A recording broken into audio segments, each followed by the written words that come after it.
చేసుకుందాం. ఇంకా నెల రోజులు ఉన్నాయి.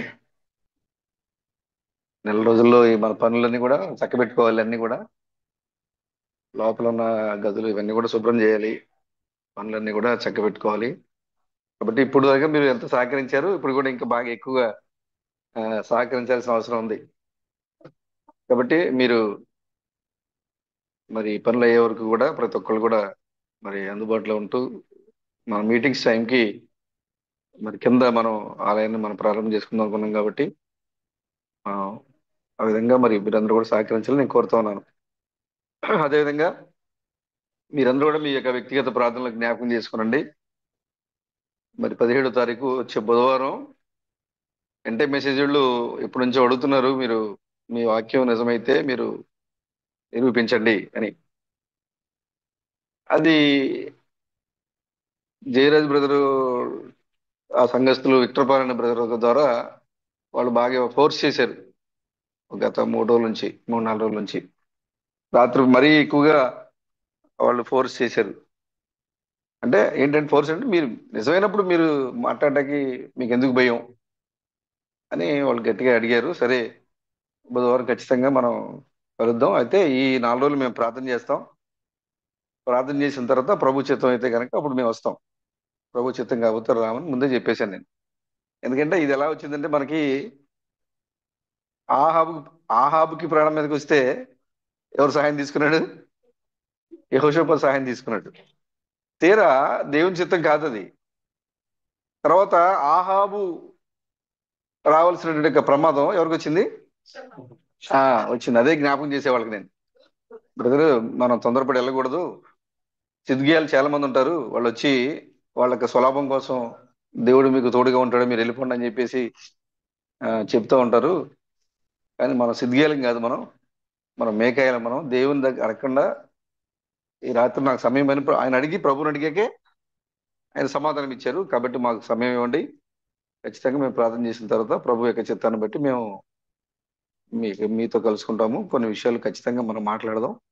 ఏదైతే గొప్ప ప్రవక్త బ్రహ్నాం గారు ఉన్నారో ఆయన చెప్పిన విషయాలనే మేము మీ ముందు ఉంచుతాం తప్ప వాదోపవాదాలు, తర్వాత తగ్గులు లాంటివి అల్లరితో కూడినటువంటి పనులు అయితే అక్కడ ఏమి ఉండవు.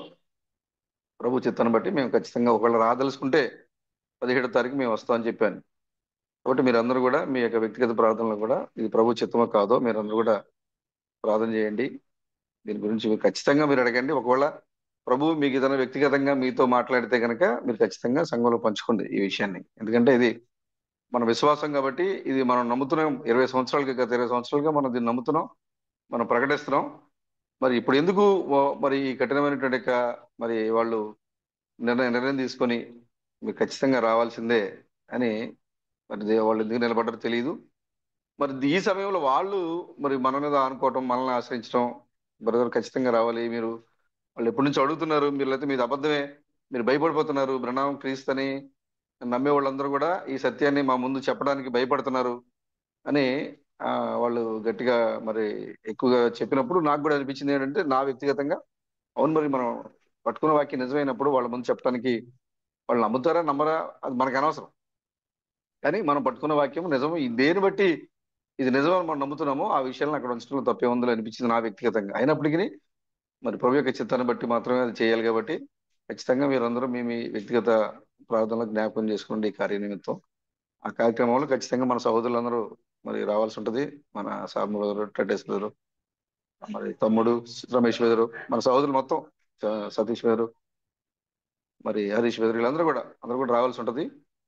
ఎందుకంటే అక్కడ మనం మరి ఏం నమ్ముతున్నాం అనేది అక్కడ ప్రభు ఎవరికి ఏ హృదయాన్ని ప్రేరేపిస్తే వారు అక్కడ మాట్లాడతారు.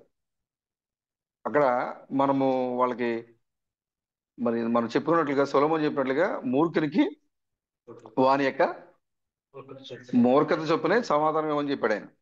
కాబట్టి మనం అందరం కూడా అక్కడ ఉంటే మంచిది. మనం ఏం నమ్ముతున్నామో ఖచ్చితంగా ఒక వేదిక మీద, ఇప్పటివరకు మనకి అవకాశం రాలేదు, మరి ఇప్పుడు ఎందుకు వచ్చిందో తెలియదు. కాబట్టి బహిరంగ వేదిక మీద వాళ్ళు చెప్తున్నారు, ముందే మేము లైవ్ పెడతాం, వీడియోలు ఇస్తాం, ఇదంతా కూడా మరి మేము చేస్తాం అంటే మనం భయపడతాం అనుకున్నారు. మీరు లైవ్ ఏదైనా పెట్టుకోండి, మేమేం భయపడేది లేదు. ఎందుకంటే మేమేమి డబ్బుల కోసమో లేదా ఇంకా ఏదో లాభం కోసం మేము ఆశించి మేము ఈ వర్తమానం పట్టుకోలేదు. దేవుడు ఈ చివరికాల సమయంలో తన సంఘంలో కదలాడుతున్నారనే సత్యాన్ని మేము గుర్తించే మేము పట్టుకున్నాం. కాబట్టి మీరు ఏదైనా పెట్టుకోండి, మేము భయపడేది అయితే లేదు. ఖచ్చితంగా ప్రభు చిత్తం అయితే నేను ఖచ్చితంగా వచ్చి మాట్లాడతామని చెప్పాను. నేను గట్టిగా చెప్పాను నేను కూడా. మనం ఆ మాట చెప్పిన తర్వాత వీళ్ళు కూడా కొంచెం ధైర్యంగా ఉన్నారు ఇప్పుడు. లేదంటే 3 రోజుల నుంచి వీళ్ళు భయపడిపోతున్నారు. ఈ మన ఈ జేరే విక్టపాల్ బ్రదర్ బ్రదర్ మనం మరి నిజమైనప్పుడు, మరి మన వర్తమానం నిజమైనప్పుడు గాడిద మీద గాడిద పిల్ల మీద ఆయన వచ్చినప్పుడు ఈ మెసేజ్ చెప్పడానికి మనకెందుకు భయం? ఆయన బాగా ఫాస్ట్ గా ఉన్నాడు. ఆయన కొత్తగా వచ్చిన సహోదరుడు, ఆయన బాగా టార్గెట్ చేశారు వాళ్ళు, ఎంటే మెసేజ్ వాళ్ళు. మీ మెసేజ్ నిజమైనప్పుడు మరి మాతో మాట్లాడితే మీకేంటి బాధ అని వాళ్ళు గట్టిగా అడుగుతున్నారు ఆయన. ఇప్పుడు ఆయన ఏంటంటే మరి అవును మనకి నిజమైనప్పుడు మనం ఎందుకు చెప్పలేము అని ఆయన అడుగుతున్నాడు. సరే ఏదైనప్పటికీ కూడా చెప్పొచ్చు బదులు దానికి కూడా దేవుని యొక్క చిత్తం అవసరం ఉంది కాబట్టి మనం ప్రార్థన చేసి ఖచ్చితంగా వాళ్ళతో మనం మాట్లాడదాం నేను చెప్పాను. కాబట్టి మీరందరూ కూడా ఈ విషయంలో మరి ప్రత్యేకంగా మీరు జ్ఞాపకం చేసుకోండి. ఖచ్చితంగా ప్రభు దృష్టిలో మీరు కూడా మరి ఈ విషయాన్ని అడగండి. ప్రభు ఒకవేళ మీ వ్యక్తిగతంగా అంటే చాలా మంది చాలా రకాలుగా కళ్ళు వస్తుంటాయి, ప్రేరేపణలు ఉంటాయి, ప్రభు ఏదో ఒక ప్రభావం కూడా ఉంటుంది. అది కూడా ప్రభు యొక్క చిత్తం అని చెప్పకుండా సిద్ధిగేలాగా నిజంగా ఆత్మానుసారంగా అనిపించింది, వాక్యానుసారంగా అనిపించింది అంటే కనుక ఖచ్చితంగా మీరు సంఘంలో పంచుకోండి.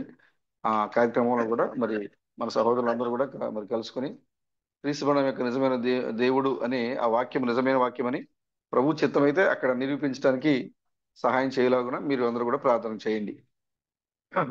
అదేవిధంగా మరి వచ్చే గురువారం ఎక్కడ పెడదాం అనేది నేనైతే ఇంకా ఆలోచించలేదు. ఒకవేళ ఎవరన్నా మరి పెట్టుకుందాం అనుకుంటే కనుక మీరు పంచుకోవచ్చు. మళ్ళీ చింతలపూడి, ఈ రెండే వినపడుతున్నాయి, చింతలపూడి నరసరావు. అయినా ఇబ్బంది ఏం లేదు పెట్టుకోవడానికి, ఎందుకంటే మనం గురువారం కలుసుకోవాలి కాబట్టి ఖచ్చితంగా మనం కలుస్తున్నాం కాబట్టి. అదే, 3 సార్లు పెట్టా. అయితే నా సార్లు వరుసగా 3 సార్లు పెడదామా? ఆ, ఖచ్చితంగా మనం ఒక గురువారం మరి ప్రభు చిత్తాన్ని బట్టి కలుసుకుందాం. మీరు ఒకవేళ ఇంకెవరైనా ఉంటే కనుక ఈ రెండు కాకుండా ఒకవేళ లేకపోతే ఈ రెండు అవుద్ది, ఇది ఒకటి అవుద్ది. ఈ రెండు ఇంకెవరైనా ఉంటే కనుక అక్కడ పెడదాం, లేదంటే ఆ, మనం సమయాన్ని బట్టి మనం ఉపయోగించుకుందాం. సరే మంచిది. అంటే ఈ రోజు మెసేజ్ మాట్లాడదామని వచ్చాను నేను కూడా, కానీ దేవుని కుమారుల గురించి మాట్లాడుతున్నారు కాబట్టి కొంచెం ఆసక్తిగా ఉండి, ఆయన మెసేజ్ కంటే మన మెసేజ్ ఇంపార్టెంట్ ఏం కాదు కదా.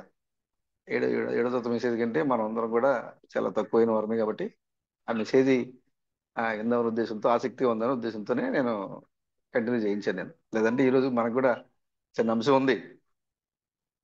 ఆ ఇరిమియా చెప్పినట్లుగా ఆ అక్క ద్రోహి, చెల్లెలు విశ్వాసఘాతుకురాలు మన అంశం. అక్క ద్రోహి, చెల్లెలు విశ్వాసఘాతుకురాలు. అక్క అంటే ఇజ్రాయిల్. ఇజ్రాయిల్ ఎవరంట? ద్రోహి. ఎందుకంటే దేవుడు మానవుడిగా వస్తే ఆయనకి ద్రోహం చేసింది.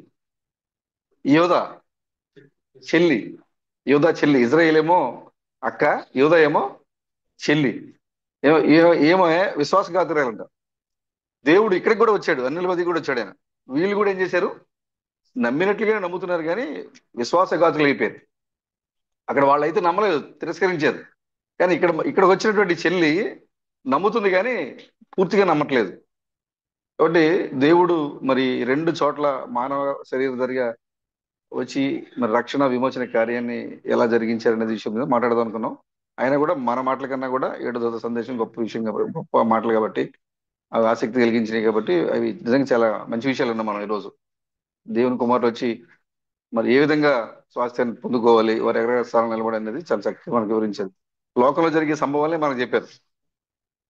చివరికి సొంత పోరాటంలో జరిగిన సంభవాలను కూడా తీసుకొచ్చి మరి విషయాలు మనకు అర్థమయ్యే, మనం ఎలాగైతే గ్రహించగలమో అంత సులభతరంగా మెసేజ్ ఇచ్చారు ఆయన. ఆయన బ్యాగ్ లో వాళ్ళ మనవడి పెన్ను ఉంటే లాగేసుకున్నాడంట. రీఫిల్ ఏం వేసుకున్నాడు కానీ పెన్ను డొక్కు అయింది. వచ్చి అడుగుతున్నాడు, తాత ఈ పెన్ను నాది. నేను రీఫిల్ వేసుకున్నానంటే ఇది నాది అని. ఆ బ్యాగ్ లో వచ్చి ఇంకా ఆ బ్యాగ్ లో చాలా వస్తువులు ఉన్నా కూడా అవన్నీ విడిచిపెట్టేసి ఆ పెన్ను మాత్రం తీసుకెళ్ళిపోయింటే అది ఆయనది కాబట్టి. ఇప్పుడు మనం కూడా ఇప్పుడు అలాగే ఉన్నామంట. మనం కూడా మరి సాతాను వాడి దగ్గర చాలా ఉంటాయి ఆ బ్యాగ్ లో, కానీ మనకేం అవసరం. కానీ మనది ఏదైతే ఉందో, మన స్వాస్థ్యం ఏదైతే ఉందో మనం దాన్ని హక్కుగా తీసుకోవాలని చాలా చక్కగా మనకు అర్థమయ్యే భాషలో మనం రోజు వింటున్నటువంటి సరళమైన పదాలతో మనకు అర్థమయ్యే రీతిలో చెప్పారు. నిజంగా చాలా సంతోషం. మళ్ళీ మళ్ళీ మనం చెప్పుకున్నట్టుగానే మనం అందరం కూడా వచ్చి మన మన స్థానాల్లో మనం నిలవాలి. ఆ ఆ చెట్టుకి కాయలు ఏ విధంగా అయితే కొమ్మలకు అంటుకొని ఉంటాయో అప్పుడు అది ఏమవుతుందంట?